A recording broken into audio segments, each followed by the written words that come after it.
तो एक और साध्वी अब विवादों में है। उधर उत्तर प्रदेश के एक मंत्री ने आज दावा किया कि योगी सरकार आने के बाद उत्तर प्रदेश राम राज्य की तरफ बढ़ रहा है। इसके लिए उन्होंने कई दलीलें भी दी। मंत्री लक्ष्मी नारायण चौधरी का दावा है कि योगी सरकार के दौरान अयोध्या में बंद पड़ी रामलीला शुरू हुई, मथुरा में रासलीला शुरू हुई। अब इस बयान से विरोधियों को बड़ा मौका मिल गया। वो पूछ रहे हैं कि अगर ये रामराज है तो फिर अपराधी क्यों बेकाबू है।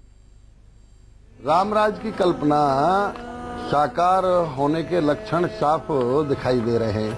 श्री राम जय जय राम।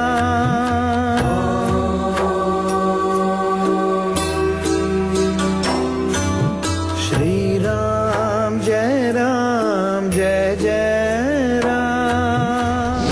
जी हाँ, उत्तर प्रदेश में आ रहा है राम राज्य। ये दावा है योगी सरकार के मंत्री लक्ष्मी नारायण चौधरी का। चौधरी की माने तो अयोध्या में रामलीला, वृंदावन में रासलीला और चित्रकूट में सुबह शाम भजन कीर्तन को बढ़ावा देने से साफ है कि यूपी अब राम राज्य की तरफ बढ़ रहा है।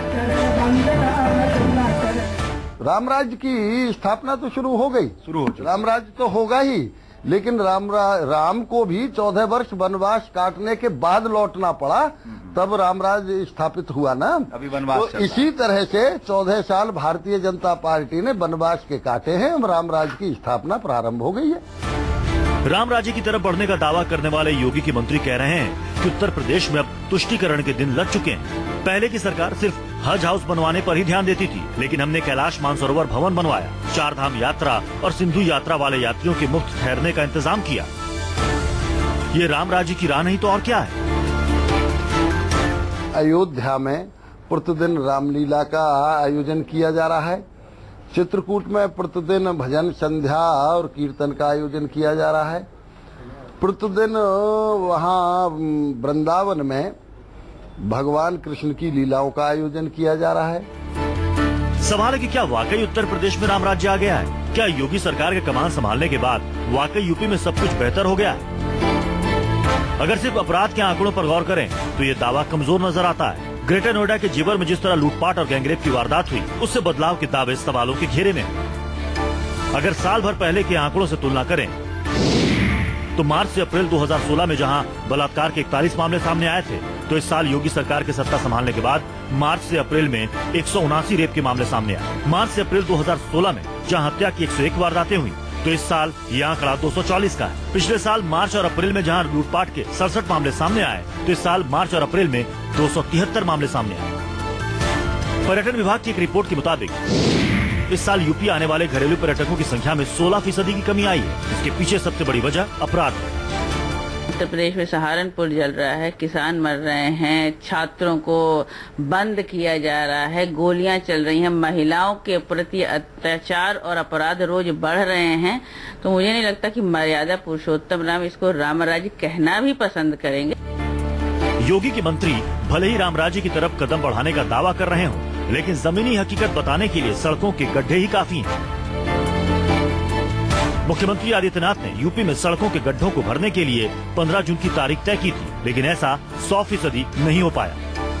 तो 1,21,34 किलोमीटर में से 76,356 अर्थात 63% यह अपने आप में एक रिकॉर्ड है। सरकार उत्तर प्रदेश की सड़कों को गड्ढा मुक्त करने का अपना अभियान जारी रखेगी।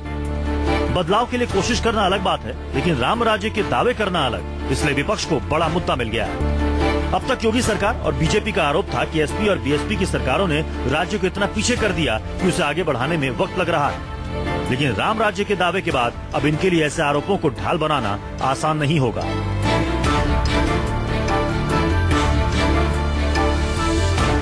वीरेश पांडे, लखनऊ, न्यूज़ 24। वैसे यहां पर यह बताना भी लाजमी हो जाता है कि राम राज्य का मतलब आखिर होता क्या है। क्या यह मुमकिन है कि कोई सरकार 100 दिन में राम राज्य से हालात बना दे? यह सवाल इसलिए क्योंकि हिंदू संस्कृति में राम राज्य को शासन व्यवस्था का आदर्श माना जाता है, यानी कि एक ऐसा शासन जिसमें कोई दुखी ना हो, किसी को कोई कमी ना हो, कहीं डर नाम की चीज ना हो। खुद प्रधानमंत्री मोदी से सुनिए राम राज्य का मतलब क्या होता है।